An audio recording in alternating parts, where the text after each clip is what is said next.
A young king, torn from his family, turned into a political puppet and doomed by one of the strangest accidents in European history. In 1920, Alexander of Greece, only 27 years old, was bitten by a monkey while walking in the royal gardens. What seemed like a small wound turned into a raging infection, dragging him through 3 weeks of unbearable pain before he collapsed. His death was not only a personal tragedy, but a turning point that reshaped the fate of Greece. He was never meant to wear the crown. Alexander of Greece came into the world on August 1st, 1893, at Tatoi Palace, the summer residence of the Greek royal family. He was the second son of King Constantine III and Queen Sophia of Prussia, a grandson of both the Greek and German dynasties. His elder brother, Crown Prince George, was the obvious heir, raised under the weight of duty, diplomacy, and expectation.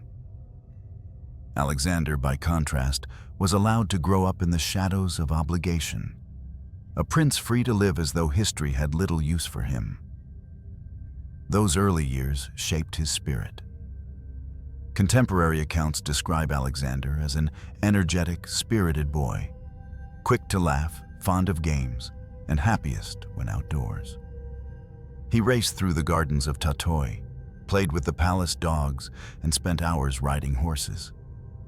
He grew into a young man fascinated by sports and mechanics, more likely to be found tinkering with an automobile or rowing a boat than studying political theory. While George sat through meetings and was groomed for the heavy robes of kingship, Alexander lived as if the throne were someone else's destiny, and it was. The Greek monarchy at the turn of the 20th century was fragile but glittering. The dynasty was young, established only in the 19th century when Prince William of Denmark had been invited to become King George III of Greece. Alexander's family carried foreign bloodlines and foreign expectations. His mother, Sophia, was a German princess, the sister of Kaiser Wilhelm II of Germany. This made the royal household deeply entangled with European power struggles. But to Alexander, those connections were distant matters, handled by diplomats and generals. His world was smaller, simpler, the world of a young man of privilege without the burden of imminent rule. He was not brilliant in his studies, nor was he a commanding intellectual presence. His charm lay in his warmth and vitality. Friends remembered him as approachable, less aloof than his elder brother, and more inclined to laughter than lectures. He had a reputation for recklessness at times, particularly with automobiles and sports. But this recklessness came from youth, not ambition. Few imagined he would ever need the steel discipline of a monarch. Yet history is cruel in its ability to choose unlikely players. The First World War, which erupted in 1914, would tear apart dynasties, redraw borders, and thrust Alexander into a role no one had prepared him for. At first, the war felt distant. Greece, though small, occupied a strategic position in the eastern Mediterranean, caught between the influence of Britain and France on one side and Germany on the other. The Greek government was split. Prime Minister Eleftherios Venizelos, one of the most talented statesmen in modern Greek history, believed Greece must join the Allies. King Constantine I, Alexander's father, held sympathy for the Central Powers, in no small part because of his German wife and brother-in-law, the Kaiser. The result was the national schism, a bitter political and social divide that paralyzed Greece. On the streets of Athens, men shouted insults at one another. Venizelist or royalist became labels of allegiance as sharp as enemy flags. This was not just a quarrel between politicians. It cut families, friendships, and whole communities in two. And it would soon tear Alexander's own family apart. Through these storms, Alexander was mostly overlooked. He was the second son, the spare, the one who could live freely while his father and elder brother bore the crushing weight of decisions. He trained in the military, as princes were expected to do, but he had no pressing role in statecraft. In photographs from the period, he looks like any other young officer, uniform neat, mustache trimmed, posture proud. But there is a softness in his expression, a suggestion of a man unburdened by power. That illusion could not last. By 1917, the Allies had grown furious with Constantine's wavering stance and his suspected pro-German sympathies. They demanded he abdicate. But the Allies would not tolerate Crown Prince George either, tainted as he was by his father's politics. The monarchy needed a compromise figure, someone legitimate enough to hold the crown, yet malleable enough to pose no threat. That someone was Alexander. Imagine the shock. A young man who had spent his life in his brother's shadow suddenly found himself summoned to the throne, not by the will of his people, nor by the natural order of succession, but by the decree of foreign powers. His parents, siblings, and most of his family were forced into exile. Alexander remained behind, separated from those he loved, placed in a gilded cage and told to be king. He had no training for this, no natural ambition for power. He had lived for sports, friendships, and fleeting joys. Now, he was expected to embody a kingdom at war. The Allies did not want his ideas. They wanted his signature. Venizelos did not seek his counsel. He sought his silence. Alexander was to become the symbol of unity, yet in truth, he was an isolated figurehead, his crown heavy with emptiness. And so, the boy who was never supposed to be king became one. Not through destiny, but through the ruthless accidents of history. His story would prove that the crown does not always find the willing, nor does it bless those who wear it with glory. For Alexander, it would bring loneliness, powerlessness, and in time, a tragic end no one could have imagined. When the First World War erupted in 1914, Greece stood at a crossroads. The kingdom was small, young, and precarious, perched on the edge of empires whose ambitions stretched across continents. To many Greeks, neutrality seemed the safest choice. To others, neutrality was impossible. The war pressed on all sides, demanding allegiance. And within the heart of Greece, two men, King Constantine I and Prime Minister Eleftherios Venizelos, pulled the nation in opposite directions. It was a clash of personalities as much as politics. Constantine, Alexander's father, was a monarch steeped in German education and married to a German princess, Sophia, the sister of Kaiser Wilhelm II. His instincts leaned toward Germany, though he publicly insisted on neutrality. He saw the Allies' demands as violations of sovereignty, attempts to turn Greece into a puppet. Venizelos, by contrast, was pragmatic, shrewd, and fiery. He had already led Greece to territorial gains in the Balkan Wars. To him, joining the Allies promised national expansion, the dream of reclaiming lands in Asia Minor, the dream of a greater Greece. The disagreement tore Athens apart.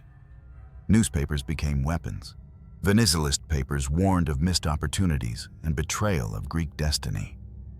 Royalist papers accused Venizelos of selling the kingdom to foreign interests. Rumors flew through cafes and markets, pitting neighbor against neighbor. What began as debate hardened into division. On the streets, the divide became visible. Venizelist supporters waved the Allied flags and chanted for war against the Central Powers. Royalist loyalists shouted for neutrality, for the king's wisdom, for national independence from outside meddling. Riots erupted in Athens. Soldiers clashed with civilians. Blood was spilled not on foreign battlefields, but in the capital itself. The Allies watched with growing frustration. Greece's position was too important to leave unsettled. Its harbors, its islands, its access to the eastern Mediterranean, all were critical to the war effort. By 1916, Allied troops had landed in Thessaloniki, effectively occupying northern Greece to ensure their influence. Venizelos broke away and established a rival government in Thessaloniki, declaring allegiance to the Allies. Greece now had two governments, two armies, and one fractured soul. This was the national schism, ethnikos dikosmos, and it would scar the country for decades. For Alexander, it was not yet a personal tragedy. But the storm that engulfed his father would soon decide his fate. Constantine stood firm. He refused to abandon neutrality, even as Allied warships patrolled Greek waters and Allied forces tightened their grip. Venizelos gained momentum, buoyed by Allied recognition and support.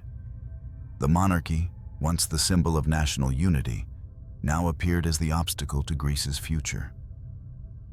By 1917, the Allies had had enough. They demanded Constantine abdicate. The decision was brutal. Constantine was forced into exile with Sophia and their eldest son, Crown Prince George. The Allies would not permit George to succeed. His German ties were too strong, his reputation too stained. They wanted a king who would not challenge them, a monarch who could be tolerated, perhaps even ignored. Alexander fit the part. He was young, inexperienced, politically naive. Most importantly, he had no voice in the conflict. In the eyes of the Allies, he was malleable. And so, by foreign decree, the second son became king. Imagine the moment. In June 1917, Alexander, a prince who had lived in the background, a young man who had known the palace gardens more intimately than the halls of state, was suddenly handed the crown. His father, mother, and elder brother were sent away, forbidden to return. He was left behind, not as a choice, but as a pawn. The coronation carried no celebration. There were no grand parades, no jubilant crowds, no sense of destiny fulfilled. Alexander's ascension was quiet, almost mournful, marked by absence rather than presence. The palace felt hollow. He was king, but his family was gone, his people divided, his crown heavy with foreign fingerprints. Venizelos returned to Athens triumphant, now the dominant force in Greek politics. The Allies had secured their goal. Greece entered the war on the side of the Allies in 1917. Alexander signed the documents, swore the oaths, and appeared at ceremonies, but always as a figurehead. The real decisions were made elsewhere, in rooms where his presence was unnecessary, his voice unwanted. This was the cruel irony. The schism that split Greece had also split Alexander from himself. He wore the crown, but not the authority. He held the throne, but not the respect. To royalists, he was a traitor, a puppet of the Allies. To Venizelists, he was irrelevant, a convenient signature. To the Allies, he was insurance, a king who could be controlled. And to Alexander, he was alone. The national schism did more than divide politics. It divided families. Brothers stopped speaking to brothers, fathers disowned sons, entire villages split along party lines. Alexander's own family was not spared. His exile from them was both physical and emotional. Letters were censored, visits forbidden. He, once the carefree younger son, became a prisoner of his crown. The war raged on, and Greece paid the price. Soldiers marched to foreign fronts. Casualties mounted. Promises of glory seemed more distant by the day. And in Athens, Alexander lived in the shadow of decisions he had never made. Choices imposed upon him by men more powerful, more ruthless, more certain of their vision. This was the landscape of his reign. A kingdom torn in two, a people at war, a monarch alone. Greece was no longer united in purpose, but fractured by suspicion and betrayal. The national schism had left scars that would outlast battles and treaties, and Alexander, the accidental king, would carry those scars as deeply as the nation itself. For history would not grant him the time to heal them. On June 11, 1917, Alexander of Greece was crowned king. The moment should have been glorious, a young monarch ascending, the promise of a new era for a nation in turmoil. But there was no triumph in his coronation. The palace was silent. His family was gone, exiled under Allied pressure. The people were divided, uncertain, many bitter. And Alexander himself stood not as a ruler of destiny, but as a prisoner wearing a crown. The loneliness was immediate. His father, Constantine I, had left Athens in humiliation, stripped of his authority. His mother, Queen Sophia, followed into exile, heartbroken and bitter toward the allies who had torn her family apart. His elder brother, George, the rightful heir, was cast aside as too German, too tainted. They departed together, leaving Alexander behind. He was not permitted to see them off. The allies feared a scene of sympathy, a public farewell that might spark unrest. So he remained at Tatoi Palace, watching the carriage disappear into the distance, knowing he might never see them again. In the corridors of the palace, their absence was suffocating. Rooms once filled with family dinners, laughter, and music now echoed with silence. Servants moved cautiously, aware that their king walked like a ghost among them. Letters from his parents and siblings were censored, visits denied. He was the monarch of Greece, yet cut off from the only people who had ever given him a sense of belonging. And outside those palace gates, Alexander was no more secure. To the Venezuelists, he was tolerated but irrelevant, a vessel through which their policies flowed. To the royalists, he was a traitor, a son who had accepted a crown stolen from his father.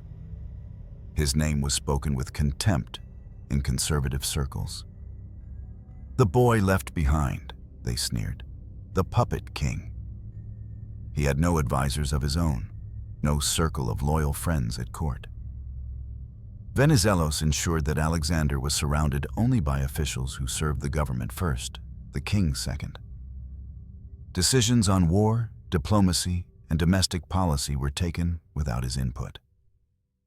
Documents arrived at his desk already decided, awaiting only his reluctant signature. He signed, because he had no choice. His isolation deepened with each passing month. He was escorted by guards who reported on his movements. He was watched closely, even within his own palace. If he strayed from protocol, word traveled quickly back to Venizelos and the Allied representatives who hovered over Athens.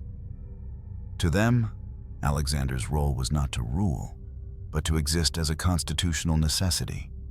A crown on paper, a presence in ceremonies, a name in decrees. For a man who had never sought power, this might have seemed a relief. But for Alexander, it was agony. He was a king without freedom, a monarch without dignity. He wore uniforms, attended parades, saluted soldiers.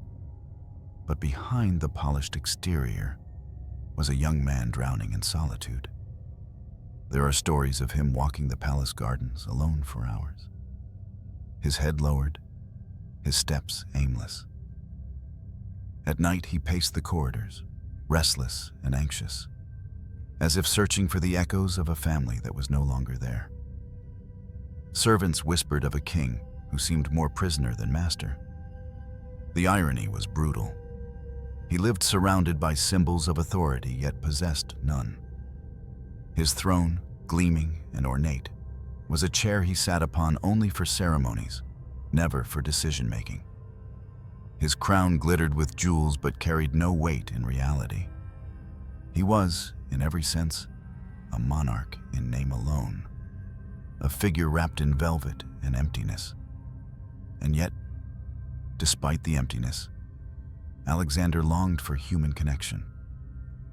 It was during this period of enforced isolation that he began to gravitate toward Aspasia Manos, a young woman of noble but non-royal birth. Their paths had crossed before, but now she became his confidant, his comfort against the suffocating silence of court life. To her he could speak as a man, not as a king. To her he was Alexander, not His Majesty. Their bond grew in secret, away from the eyes of ministers and diplomats who controlled his days. But even this small comfort carried risks. The monarchy, fragile as it was, could not tolerate the king marrying a commoner. Venizelos would not approve. The exiled royal family would disown him. The church would resist. Love itself became a rebellion. Yet, in Aspasia's presence, Alexander found something no crown could provide. A reminder that he was alive, that he was more than the puppet they had forced him to become. Still, the isolation never lifted. He dined alone, made speeches written by others, signed decrees crafted by Venizelos, and endured ceremonies where he was paraded as a symbol, but never as a leader. The loneliness etched itself into his character. Photographs from his short reign show a young man with tired eyes, a forced smile, a posture too stiff to be natural. He looked less like a king and more like someone enduring a role thrust upon him. The Greek people saw it too. Many felt sympathy, even pity. But pity was not respect.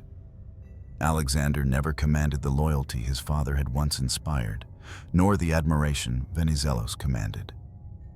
To the world, he was invisible, overshadowed by the great war raging across Europe and the towering personalities who shaped it. He was a footnote in the headlines of his time. Yet in that obscurity lay the seeds of tragedy.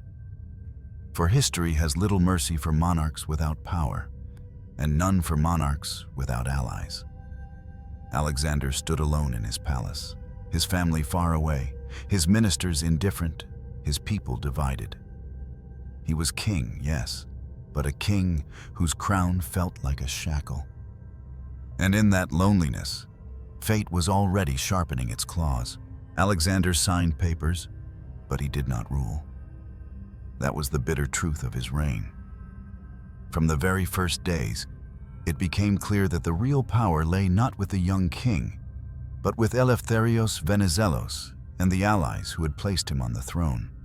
Alexander was a monarch stripped of agency, a crown placed on his head not as a gift of destiny, but as a chain.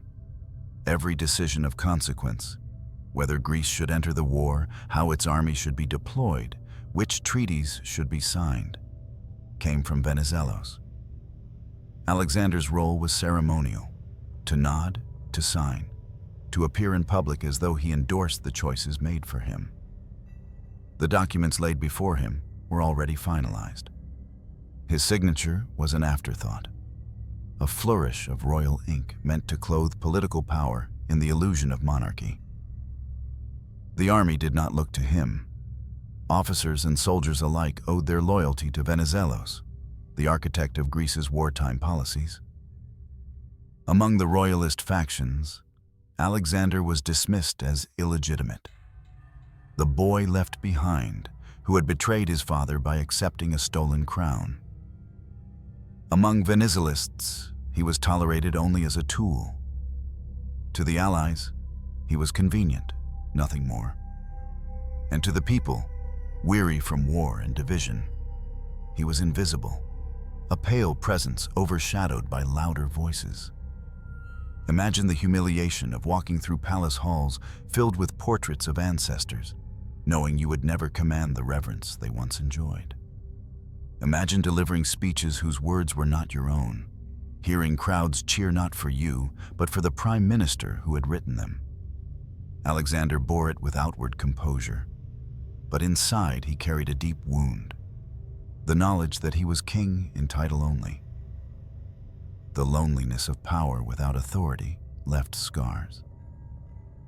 He was surrounded by courtiers who served Venizelos rather than him, ministers who ignored his opinions, and diplomats who spoke over him as though he were not in the room.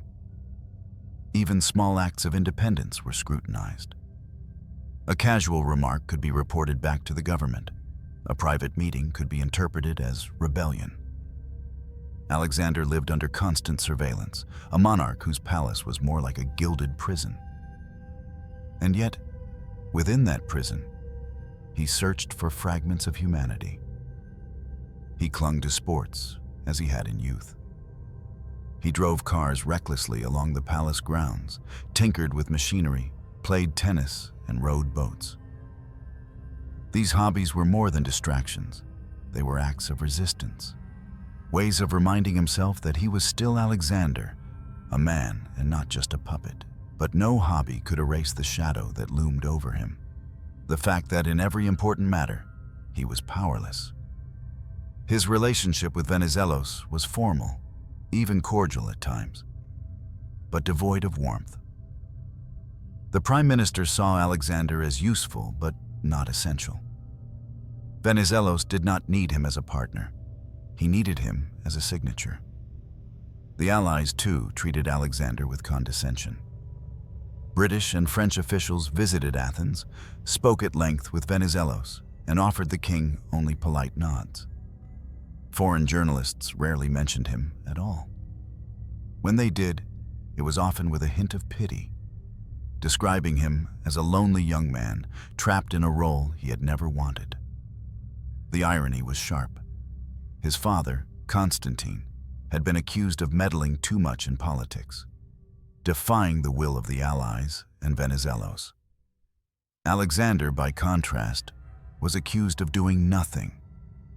Yet that nothing was precisely what had been demanded of him. He could not win. To rule was forbidden. To abstain was weakness. Either way, his name became synonymous with emptiness.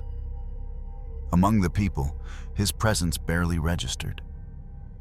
In cafes, men debated Venizelos' policies, cursed the king in exile, or argued about the war.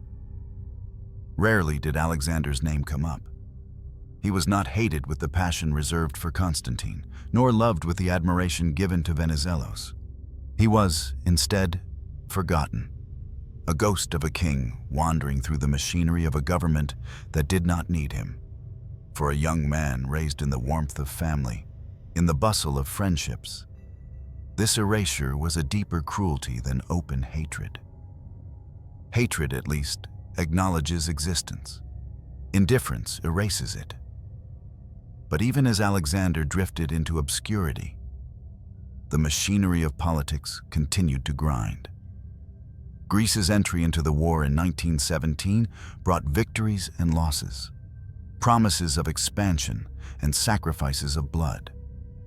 Soldiers died in battles their king had never authorized, for treaties he had never negotiated.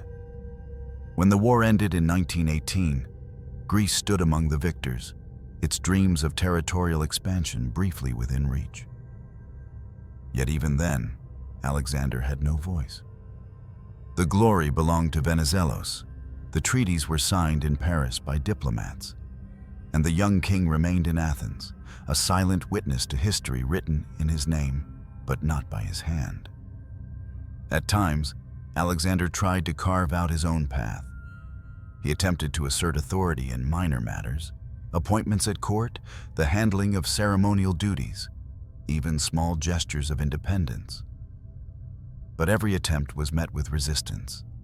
Ministers brushed aside his preferences. Venizelos tightened his grip. The allies reminded him gently, sometimes sharply, of his limits. The more he tried to be king, the more obvious it became that he was not allowed to be one. And so the years passed. 3 long years of emptiness, masquerading as reign. Alexander was 24 when he was crowned. By 27, he had become a hollow figure, a monarch seen by few, respected by fewer, forgotten by most. His reign was not measured in achievements, but in absences. The absence of power, the absence of family, the absence of love recognized. He was, in truth, not a king, but a mask. A mask placed on the throne to hide the reality of politics. And masks, however finely crafted, cannot endure forever. In the hollow silence of Alexander's reign, love became both a refuge and a rebellion. He had been stripped of his family, ignored by his ministers, dismissed by his people.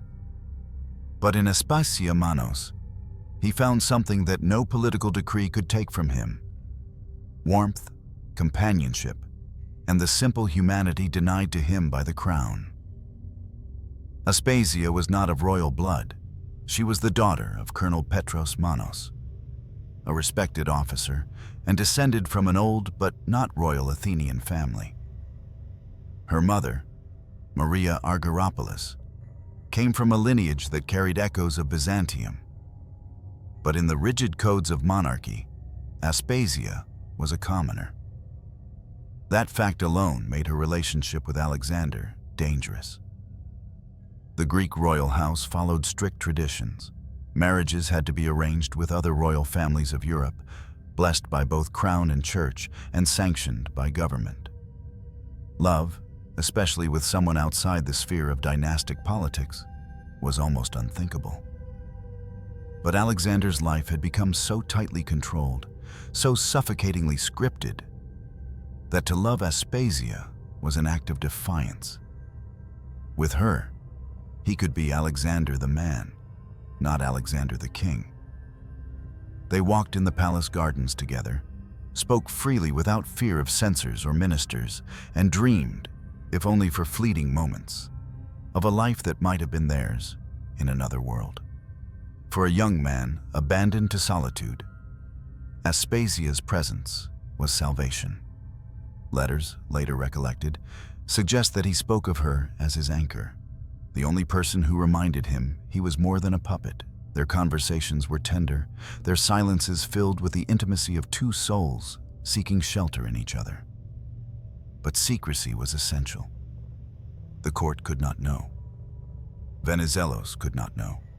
Even the allies, who controlled every detail of Alexander's reign, would not tolerate a marriage that threatened to weaken the monarchy further. For the monarchy, already fragile, to be bound to a commoner was unthinkable. And for Alexander, already distrusted, to step outside the lines was perilous. Yet he could not let go. In 1919, their love defied the rules. They married in secret, with only a handful of witnesses. No royal family attended, no church bells rang, no public announcement was made. It was not the grand spectacle expected of a king's wedding, but something far more intimate, a quiet promise whispered in the shadows. For Alexander, it was the one decision of his reign that was entirely his own. The fallout was immediate. The royal family, already in exile, refused to recognize Aspasia as queen. To them, she was a stain on the dynasty, a reminder of Alexander's isolation and defiance. Venizelos and the government were furious. They had tolerated Alexander as a silent partner, but his secret marriage threatened the delicate balance they had created. If he could defy them in this, what else might he attempt? Aspasia herself became a victim of this hostility. She was not granted the title of queen. She was not given the honors of a royal consort. At court functions, she was absent, erased as though she did not exist. In the eyes of the state, she was simply Mrs. Manos, tolerated only because removing her would cause scandal. For Aspasia, who loved Alexander deeply, the rejection was cruel. She lived in the palace, but not of it, treated as an intruder in the very home of her husband. And yet, their bond only deepened under pressure. Alexander clung to her with desperate affection, for she was his sole confidant, his only ally in a world designed to isolate him. Aspasia endured whispers, slander, and exclusion, yet she remained by his side. In her presence, he could escape the hollow rituals of kingship. In her embrace, he found the humanity stripped from him by politics. It is tempting to imagine what might have been had they been free. Had Alexander not been king, they might have lived quietly, perhaps even happily, away from the suffocating rituals of monarchy. But as things stood, their love was both sanctuary and scandal, a reminder of the king's humanity and a symbol of his defiance. The press eventually caught wind of the marriage, and whispers spread through Athens. Some sympathized with the young king who had been denied family, freedom, and love, and who now clung to one private joy. Others mocked him as weak, irresponsible, unable even to follow the rules of his own dynasty. Political cartoonists depicted him as a boy king, led astray by a commoner, further diminishing his stature. Alexander, however, seemed unbothered by public opinion. For once, he had chosen for himself, not for Venizelos, not for the allies, not for the crown. For once, he had said no to the role of puppet and yes to the role of man. It was a rebellion small in scale but vast in meaning. And yet, even this rebellion would not protect him from fate. In fact, it made his isolation greater. The government grew colder. His family remained estranged. The allies regarded him with suspicion. Even within the walls of his palace, he was watched more closely than before. His one act of independence carried a heavy cost: deeper loneliness, sharper suspicion, harsher judgment. But Alexander endured, because in Aspasia's eyes he saw the one truth that sustained him: that he was more than the mask of a king, more than the puppet of Venizelos, more than the shadow left behind by his father's exile. With her, he was simply Alexander. And so he walked with her in the gardens of Tatoi, finding in the rustling of leaves and the silence of twilight the brief comfort of freedom. He did not know that those same gardens, where he found his rare moments of peace, would soon become the setting of his most tragic fate. In the hollow silence of Alexander's reign, love became both a refuge and a rebellion. He had been stripped of his family, ignored by his ministers, dismissed by his people. But in Aspasia Manos, he found something that no political decree could take from him: warmth, companionship, and the simple humanity denied to him by the crown. Aspasia was not of royal blood. She was the daughter of Colonel Petros Manos, a respected officer, and descended from an old but not royal Athenian family. Her mother, Maria Argyropoulos, came from a lineage that carried echoes of Byzantium. But in the rigid codes of monarchy, Aspasia was a commoner. That fact alone made her relationship with Alexander dangerous. The Greek royal house followed strict traditions. Marriages had to be arranged with other royal families of Europe, blessed by both crown and church, and sanctioned by government. Love, especially with someone outside the sphere of dynastic politics, was almost unthinkable. But Alexander's life had become so tightly controlled, so suffocatingly scripted, that to love Aspasia was an act of defiance. With her, he could be Alexander the man, not Alexander the king. They walked in the palace gardens together, spoke freely without fear of censors or ministers, and dreamed, if only for fleeting moments, of a life that might have been theirs in another world. For a young man abandoned to solitude, Aspasia's presence was salvation.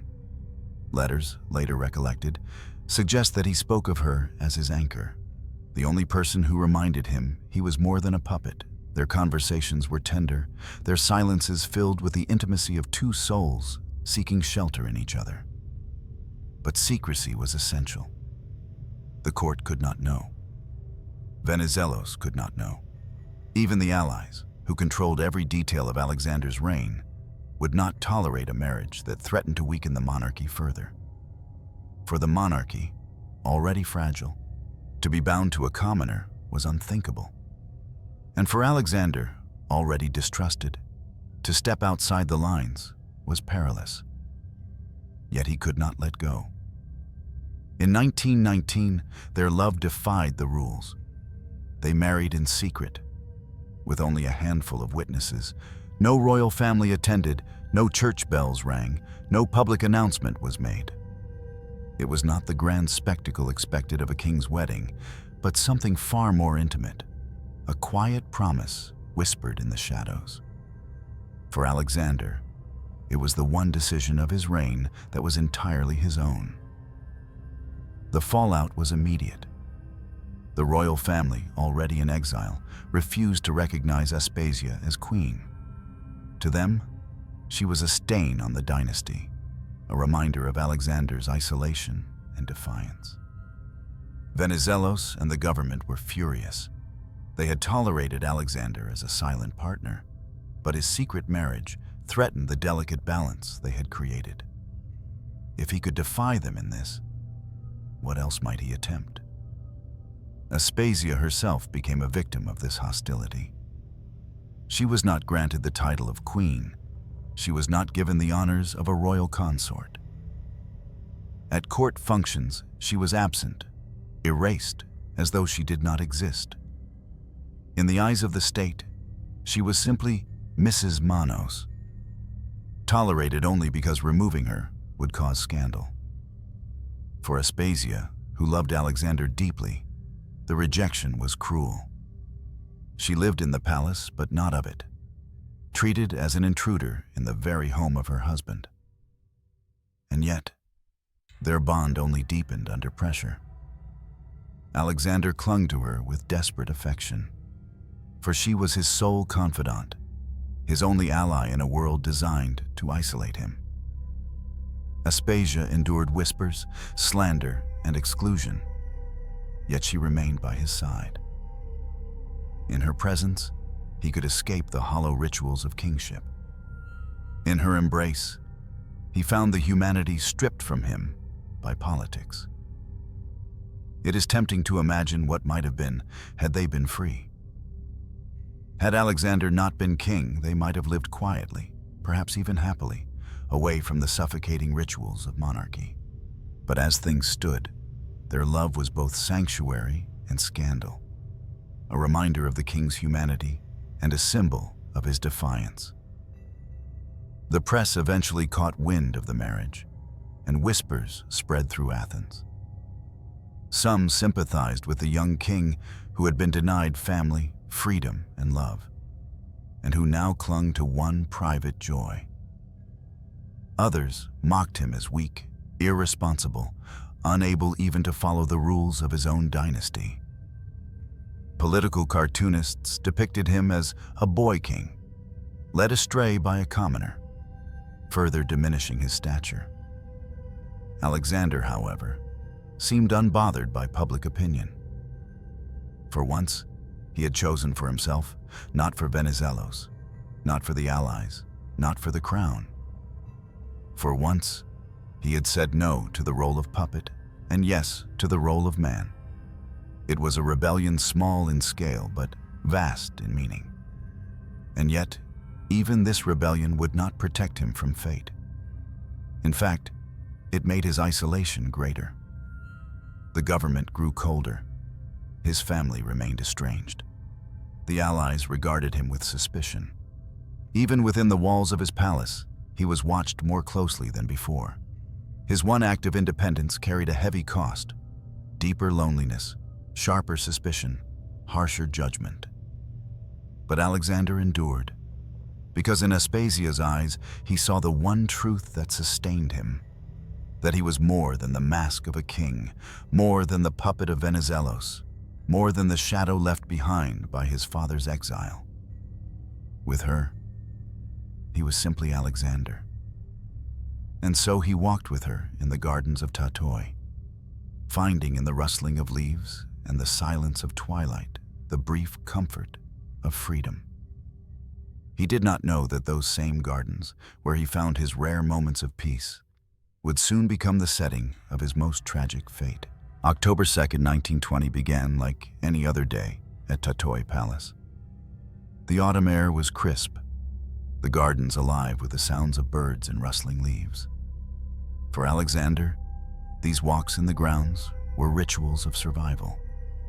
Moments when he could escape the suffocating emptiness of his throne and remember what it was to be human.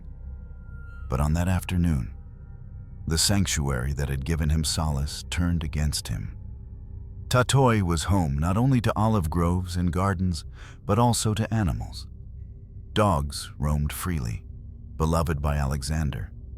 Peacocks strutted in the courtyards, and in one corner of the estate, monkeys were kept. Gifts from foreign dignitaries, a novelty collection in the tradition of European courts that often housed exotic animals. It was near these monkeys that fate found him. Accounts vary in detail, but the essence is clear. Alexander came across a quarrel between his dog and one of the monkeys. Another monkey joined the fray. The scene was chaotic, barking, screeching, fur and claws colliding in a blur of movement. Acting on instinct, Alexander stepped in to break it up. He reached for his dog, trying to pull it away from the biting, scratching fury of the animals.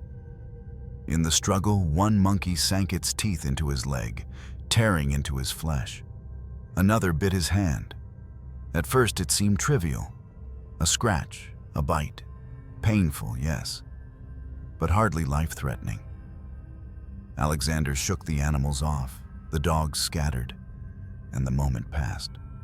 Servants rushed to him, horrified, but the king brushed it aside. "It is nothing," he reportedly said, insisting that the wounds were minor. He was young, healthy, vigorous.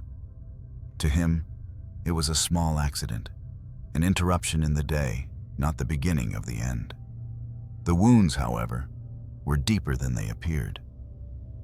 On his leg, the bite tore through muscle. On his hand, the punctures left by sharp teeth opened a pathway for infection. Medical science in 1920 was still helpless against what would come. Antibiotics had not yet been discovered.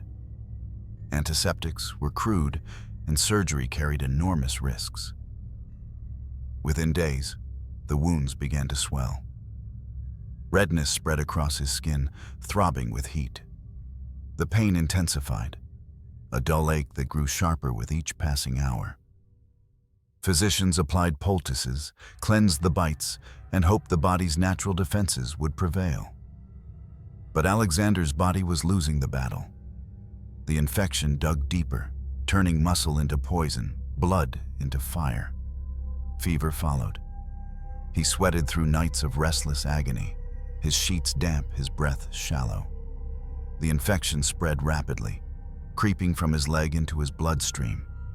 The doctors recognized the signs of sepsis, a condition then almost always fatal. His strength, once robust, began to wither. Walking became difficult. His once vigorous frame sagged under the weight of invisible fire. Desperation grew among the physicians. They lanced the wounds, attempting to drain the poison. They burned the flesh with cautery, hoping to halt the infection's march. Some even suggested amputation of the leg, a drastic measure, but perhaps his only chance. Yet the king, terrified of mutilation, refused. Even if he had consented, it might already have been too late. The infection had traveled too far, too fast. For Aspasia, it was a nightmare unfolding in slow motion. She sat by his bedside, holding his hand as his strength ebbed, her presence the only comfort against the encroaching darkness. She was not recognized as queen, barred from official standing, yet in those fevered hours, she was his only true companion. Ministers and courtiers might have seen a king stricken, but Aspasia saw the man she loved slipping away. The palace grew heavy with dread. Servants whispered of the king's decline. News trickled into Athens, spreading disbelief. A monkey bite?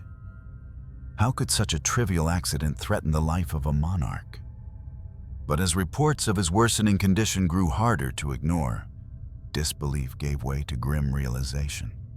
The king was dying, not on the battlefield, not at the hands of assassins, but from a wound inflicted by an animal in his own garden. As the days passed, the pain became unbearable. Alexander drifted in and out of delirium, his mind clouded by fever, his body racked by infection. He cried out in the night, sometimes for his family in exile, sometimes for Aspasia. Each cry was muffled by the palace walls, but those who heard them never forgot the sound. A king reduced to helpless suffering, consumed by a fate at once absurd and merciless. By the second week, the infection had spread beyond any hope of control. His leg turned dark, gangrenous, a grotesque reminder of how quickly life could be undone. His physicians stood powerless, their remedies exhausted, their hands tied by the limits of medicine. They had seen soldiers die like this during the war. Young men torn not by bullets, but by infection that crept unseen through their wounds. Now the same fate claimed their king. And still, Alexander lingered. His youth, his vitality, fought against the inevitable. For nearly 3 weeks, he endured the torment, clinging to life as though sheer will might hold off death. But the fire inside him only grew. His once strong heart faltered, his breath slowed, his body weakened. The palace that had once been his prison now became his tomb.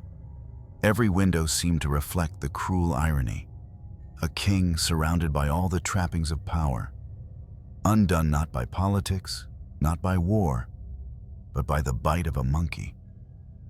On October 25, 1920, after 23 days of agony, Alexander of Greece breathed his last. He was only 27. His reign had lasted just over 3 years. His death was as strange as it was tragic, a reminder that history is shaped not only by grand battles and powerful leaders, but sometimes by the smallest, most absurd accidents. The days that followed the monkey bite stretched into a torment that seemed endless. What had begun as a trivial wound grew into a slow-motion execution.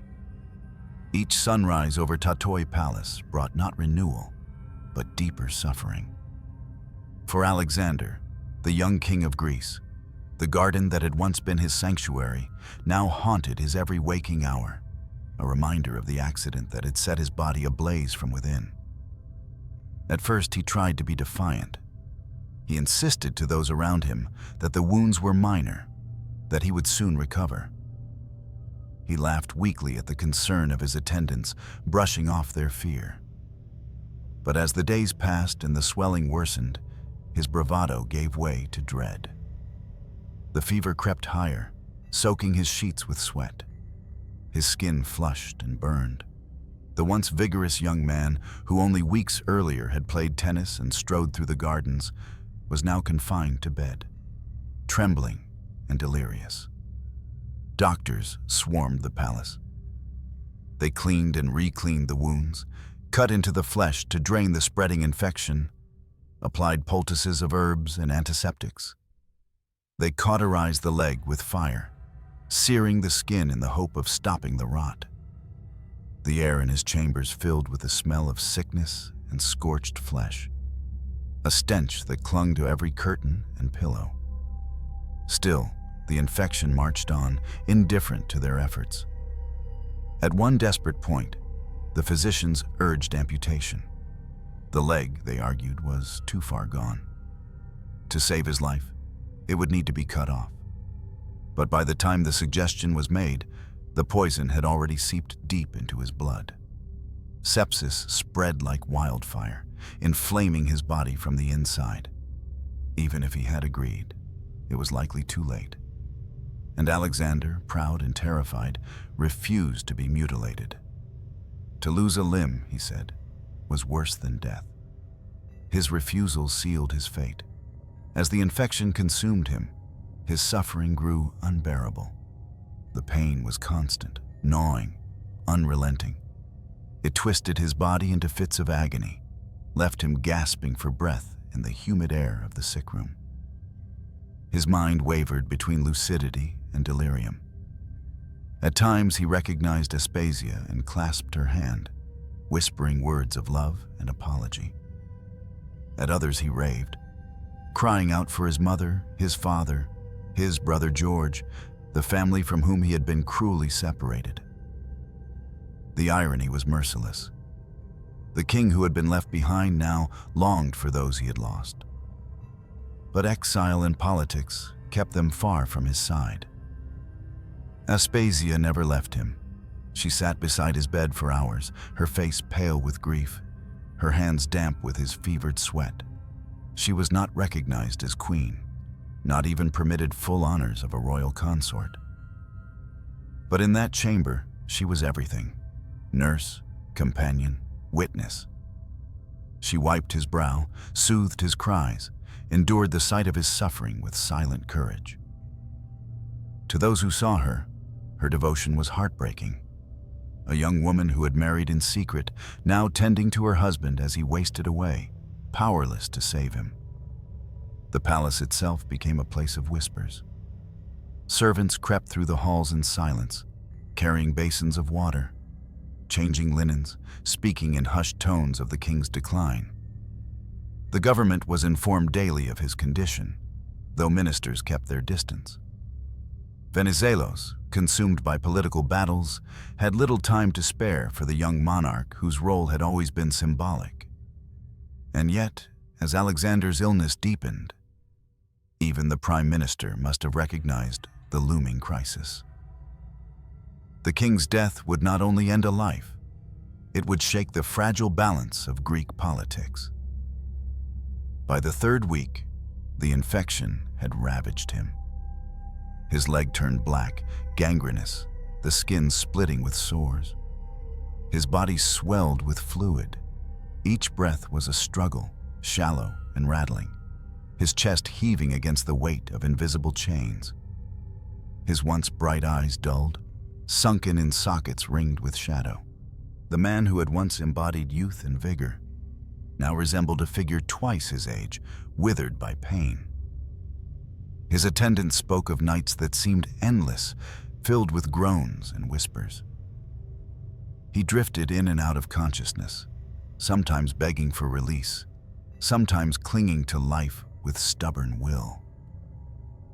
The fever broke his voice into hoarse cries.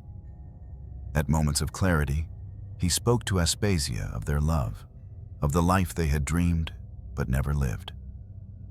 He asked her to remember him not as a king, but as the man she had known in the gardens, laughing, free.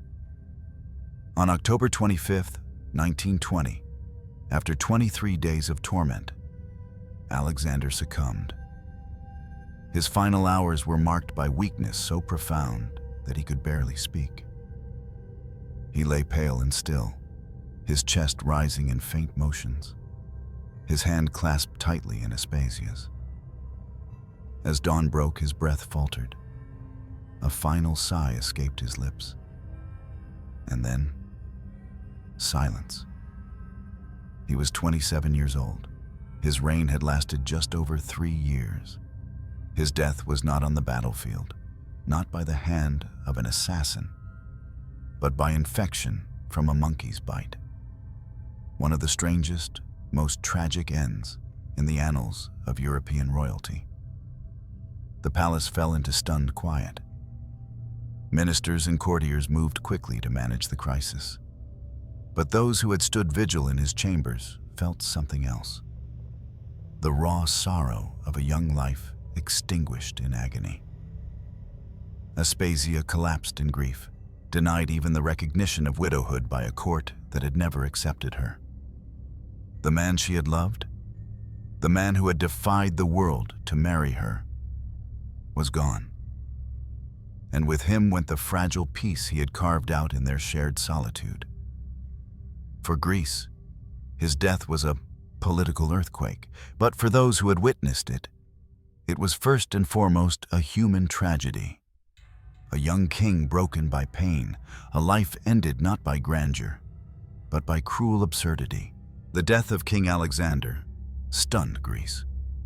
News traveled first through whispers in Athens, then across Europe in the pages of newspapers. A monarch of 27 struck down not by war or conspiracy, but by the bite of a monkey. The story was so improbable that many struggled to believe it. Yet the grief was real. Behind the absurdity lay the stark reality. The fragile structure of Greek politics had lost its keystone. Alexander had been a puppet king, stripped of power, ignored by many. And yet, his presence had been essential. To Venizelos and the allies, he had provided the illusion of continuity, the legitimacy of monarchy without the danger of Constantine's influence. He was the crown that allowed Venizelos to govern without abolishing the dynasty outright. His signature, his ceremonies, his silent obedience, all had allowed the system to function. Without him, the delicate balance collapsed. Almost immediately, the question arose, who would succeed him? Constantine, his father, was in exile. Crown Prince George, his brother, was also barred, still regarded with suspicion for his German ties. Venizelos and his allies faced a dilemma. To restore Constantine risked alienating the allies and undoing years of political maneuvering. To maintain a puppet king, they needed another compromise. But there was no obvious candidate. Alexander's sudden death left a vacuum that no one could fill. The timing could not have been worse.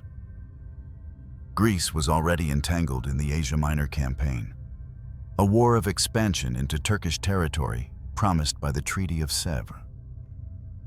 Venizelos had championed the campaign as the realization of the megali idea, the dream of a greater Greece that would reclaim historic lands of Hellenism. Thousands of Greek soldiers were already fighting on Anatolian soil, their lives and victories tied to Venizelos's political gamble. The legitimacy of that campaign rested, in part, on Alexander's crown. With his death, the fragile foundation cracked. The royalists seized the moment. For 3 years they had watched their king exiled, their dynasty humiliated, their loyalties mocked. Now they saw an opening. They stirred public sentiment, reminding Greeks of Constantine's past leadership, portraying Alexander's reign as illegitimate, imposed by foreign hands. Rumors spread quickly that Alexander's death was divine punishment, that the monkey bite was a sign from heaven, that the exiled king must return. Venizelos fought to hold the center. He pushed for a regency, hoping to maintain control until a more permanent solution could be found. But the tide was against him. The people, weary of war and sacrifice, disillusioned with promises of glory, began to turn on him. To many, Alexander's absurd death symbolized the failure of the Venizelist project, a reminder that their nation had been reduced to a stage where kings died of animal bites and foreign powers dictated their destiny. Winston Churchill, watching from afar, captured the cruel irony in a single line. It is perhaps no exaggeration to remark that a monkey bite changed the destiny of Greece. The observation was more than wit. It was truth. With Alexander's death, the fragile alliance of monarchy and Venizelism disintegrated. In the months that followed, the consequences unfolded with devastating speed. Venizelos, once the architect of Greek expansion, lost the elections of November 1920. His opponents, riding a wave of royalist fervor and discontent, swept to power. Almost immediately, the exiled Constantine was invited back to Athens. Crowds cheered his return, welcoming him as a king restored by fate. For many royalists, the circle seemed complete. The monarchy had been humiliated, but destiny had returned it to its rightful place. But destiny carried a darker edge. Constantine inherited not a kingdom at peace, but a war already spiraling out of control. The campaign in Asia Minor, begun under Venizelos, now fell to his leadership. With renewed zeal, the royalist government pressed forward, determined to achieve the dream of Greater Greece. Yet the dream would soon dissolve into nightmare. By 1922, the Greek army faced catastrophic defeat at the hands of Turkish forces under Mustafa Kemal Ataturk. The retreat turned into a rout, culminating in the burning of Smyrna and the mass expulsion of Greek populations from Asia Minor. It was one of the greatest national disasters in modern Greek history, an event that scarred the Greek psyche for generations. And in that chain of calamities, Alexander's death was the first link. Had he lived, even as a puppet, the balance might have held. Venizelos might have remained in power longer. The monarchy might have remained under control. The Asia Minor campaign might have ended differently, or perhaps never have been pursued so recklessly. Instead, the death of a young king in a garden set off a cascade of events that led to catastrophe. In Athens, people whispered of the irony. A monarch so powerless in life had wielded immense influence in death. By dying, he reshaped the course of nations. His absence brought back Constantine, toppled Venizelos, and set Greece on a path to ruin. In taverns and cafes, men muttered darkly that it had all begun with a monkey's bite. For Aspasia, the political storm was irrelevant. She mourned not a king, but a husband. Denied recognition as queen, she was also denied the full honors of widowhood. Her grief was private, her loss unacknowledged by the state. In the eyes of officialdom, she was nobody. But to Alexander, in those final weeks of fever and pain, she had been everything. Her exclusion was a second cruelty layered upon the first. And so, Alexander's death became both absurd anecdote and national tragedy. To foreign observers, it was a curiosity, a bizarre twist of fate fit for footnotes. To Greeks, it was a wound that bled into politics, war, and exile. His short reign, defined by loneliness and irrelevance, ended in a moment that proved devastatingly consequential. History rarely hinges on the expected. Sometimes it turns not on battles or treaties, but on chance, on absurdity, on the bite of an animal in a palace garden. In Alexander's case, the absurd became the axis of destiny, and Greece would pay the price. Alexander of Greece is rarely remembered for policies or victories. His reign was too short, his power too limited. Instead, he is remembered for his loneliness, his forbidden love, and his absurd, painful death. History branded him the king killed by a monkey, a phrase that strips away dignity, reducing a young man's life to a grotesque anecdote. Yet behind the irony lies something far more human, a life cut short, a fate shaped by forces beyond his control. He was a son torn from his family, a monarch reduced to a signature, a husband whose marriage was denied recognition. He longed for companionship, found it in Aspasia, and paid for it with isolation. He tried to live as a man in a role that denied him humanity. In the end, his death changed the fate of his nation, proving that history turns not only on generals and treaties, but on chance and fragility. Perhaps his story endures not because of its absurdity, but because of its poignancy. It reminds us that even kings can be powerless. Even crowns cannot protect against randomness. And even history can hinge on something as small as a single bite in a quiet garden.